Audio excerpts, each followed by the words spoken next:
Ok, salut les gars, comment est-ce que vous allez? J'espère que vous vous portez bien.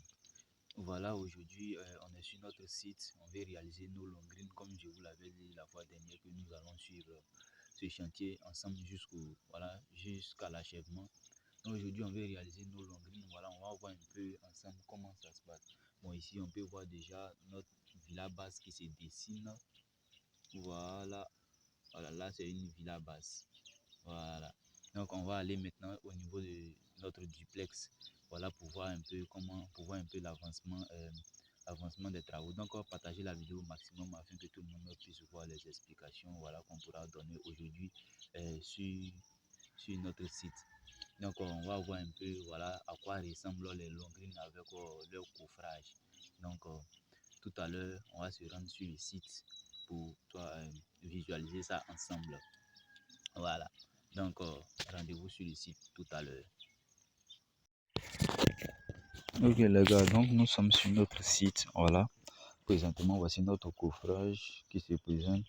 Donc, on peut voir que les aciers de la longrine sont déjà à l'intérieur. Voilà, on peut voir ça. Voilà, la longrine est déjà dans notre coffrage, c'est-à-dire les armatures. Quoi. Voilà. Donc, on va voir un peu comment est-ce que voilà ça se présente. Ici on pouvait d'abord faire le remblai et puis venir creuser pour mettre notre mettre notre longrine, voilà, soit mettre un béton de propriété et poser les aciers de notre longrine. Mais nous on a préféré faire un coffrage voilà directement puis poser notre ferraillage là-dedans. On peut constater que voilà au niveau des poteaux, regardez là, l'espacement entre les cadres là. Voilà, arrivé vers le poteau, les cadres sont un peu resserrés. Voilà, tout ça c'est dû, c'est dû au fait que lorsque la charge va, voilà, lorsque la surcharge va venir sur le poteau, voilà, les longrines aussi doivent réagir. Voilà, donc il faudrait que les aciers là soient un peu resserrés pour mieux réagir aux effets de poinçonnement et répartir mieux les charges. Voilà, c'est-à-dire mieux répartir les charges horizontalement. Donc, c'est un peu dans ce contexte. Donc, voici un peu voilà comment se présentent les longueurs. Donc, aujourd'hui, notre coffreur il va achever tout ce qui est coffrage et nous allons couler nos longueurs. Voilà, on peut voir voilà les raidisseurs qui sont déjà posés. Donc, nos poteaux isolés ont déjà été coulés. Voilà, donc il suffit de venir passer la longrine dessus. Voilà.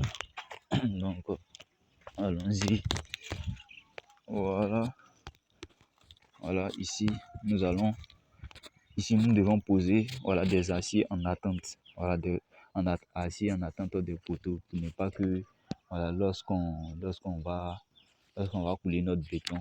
Parce que quand on va couler notre béton va s'arrêter là.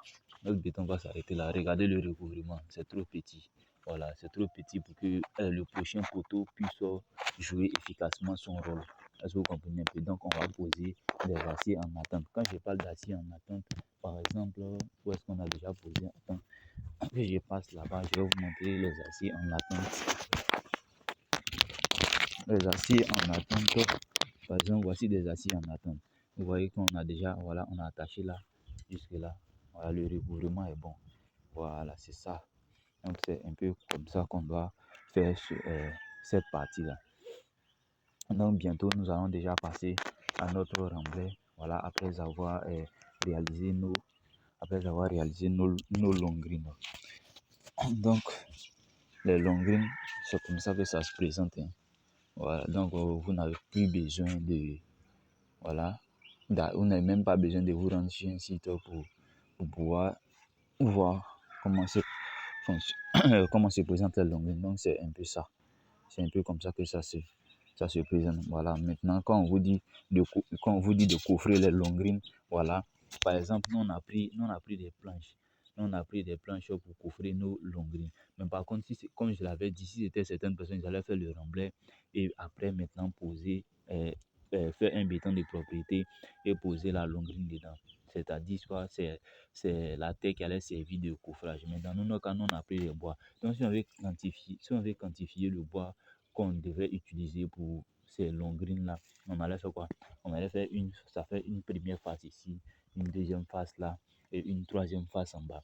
Donc comme la face par exemple ici c'est la hauteur des longrines, la hauteur des ici là de notre longrine fait 40 cm. Donc on allait prendre ici 40, là 40, donc ça fait quoi? Ça fait 40 cm deux fois. Et le fond c'est 15 cm. Vous comprenez un peu. Donc ça va faire le périmètre, ça va faire 40 plus 40 plus 15. Est-ce que vous comprenez un peu? Voilà. Multiplier maintenant par quoi? Multiplier par le linéaire de toute notre longueur. Ok les gars, donc voici notre béton qui est en train d'être coulé. Voilà. Notre béton est en train d'être coulé. On a déjà coulé voilà, une grande partie. Donc voici un peu voilà comment ça se présente après avoir coulé.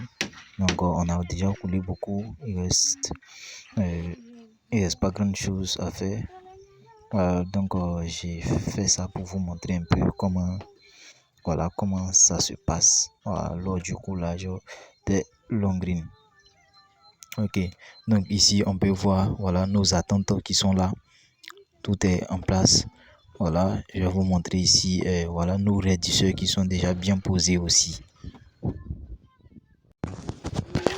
Ok, là c'est votre technicien même à l'action, voilà, en train de servir le béton histoire de motiver les gars voilà pour terminer la petite partie restante. Donc moi-même je me charge de malaxer voilà servir le béton afin que les travaux avancent plus rapidement parce que bon c'est fait déjà tard, donc on va terminer ça très vite. Ok les gars, donc voilà notre béton est déjà terminé. Donc voici un peu comment ça se présente. Voilà, notre béton est déjà terminé. Donc voilà, je me charge de filmer pour vous montrer un peu comment nos longrines se présentent après avoir coulé. Donc qu'est-ce qu'on a fait? Voilà, on a fait d'abord le coffrage, le ferraillage, puis maintenant nous sommes sur la phase du coulage. Voilà, donc voilà, voici un peu comment ça se présente après avoir coulé nos longrines ainsi que nos poteaux isolés. Donc voici un peu, voilà. Partagez la vidéo au maximum afin que tout le monde puisse, bénéficier des explications. Hein. Ok. Donc après cette étape les gars, ça sera l'étape du remblai. Après le remblai, maintenant nous allons passer au dallage. Voilà, comme je vous l'ai dit, c'est notre chantier à tous. Voilà, passer à travers ce chantier là, moi j'arrive à vous expliquer voilà un peu, voilà, à vous montrer dans la réalité qu'est-ce qu'on appelle longrine, qu'est-ce qu'on appelle poteau, voilà, comment on fait ci, comment on fait ça, voilà, à matérialiser ça. Voilà. Donc les gars, on va s'arrêter là pour aujourd'hui. Donc à la prochaine pour voilà une nouvelle vidéo. Les prochaines étapes, Inch'Allah, on verra. Je vais mettre ça sur la page et nous tous, on va apprendre quelque chose. Ciao, ciao. On est ensemble.